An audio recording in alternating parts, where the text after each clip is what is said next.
चीता ने चुकाया कर्ज। बहुत समय पहले की बात है। एक विशाल और घने जंगल में एक चीता रहता था। वो जंगल का सबसे तेज जानवर था और अपनी फुर्ती पर उसे बड़ा गर्व था। वो अक्सर दूसरे जानवरों से कहता, मेरी रफ्तार के सामने तो हवा भी हार मान लेती है। जंगल में सब उसे तेज जरूर मानते थे, पर उसके घमंड के कारण उससे ज्यादा दोस्ती कोई नहीं करता था। एक वर्ष जंगल में भयानक सूखा पड़ा। तालाब सूख गए, घास जल गई और जानवरों को भोजन मिलना मुश्किल हो गया। शिकार की कमी के कारण चीता कई दिनों तक भूखा रहा। उसकी ताकत कम होने लगी और वो तेज दौड़ भी नहीं पा रहा था। एक दिन वह थक कर एक बड़े पीपल के पेड़ के नीचे बैठा रोने लगा। तभी वहां से हाथी गुजर रहा था। हाथी ने पूछा, मित्र चीता, तुम इतने दुखी क्यों हो? चीता ने भारी आवाज में कहा, मैं कई दिनों से भूखा हूं। मुझ में अब शिकार करने की भी शक्ति नहीं बची। अगर तुम मेरी मदद नहीं करोगे तो शायद मैं जिंदा नहीं रह पाऊंगा। दयालु हाथी का हृदय पिघल गया।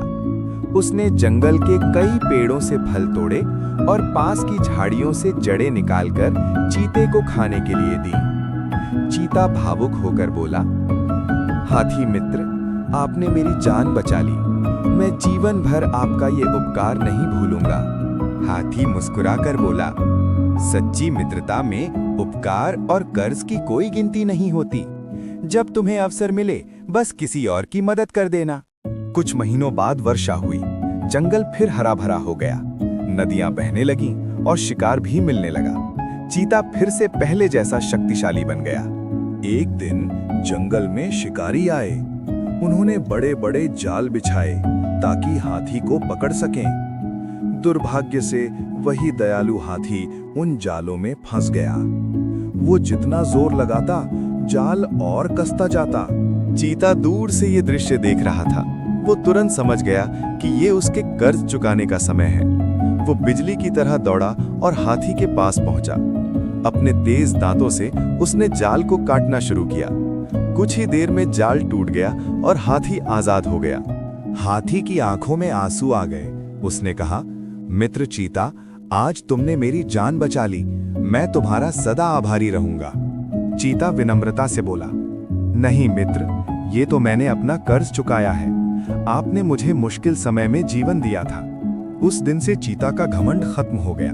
वो समझ गया कि ताकत से ज्यादा मूल्यवान दयालुता और कृतज्ञता होती है।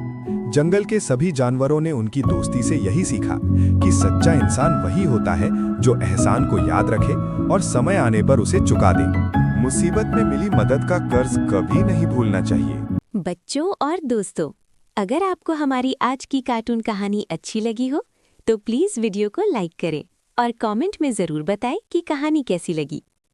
ऐसी ही मज़ेदार, सीख देने वाली और इंटरेस्टिंग कार्टून कहानियों के लिए जेएम कार्टून स्टोरी चैनल को सब्सक्राइब करना ना भूलें। मिलते हैं अगले एपिसोड में एक नई और ज़बरदस्त कहानी के साथ। तब तक हंसते रहिए, सीखते रहिए।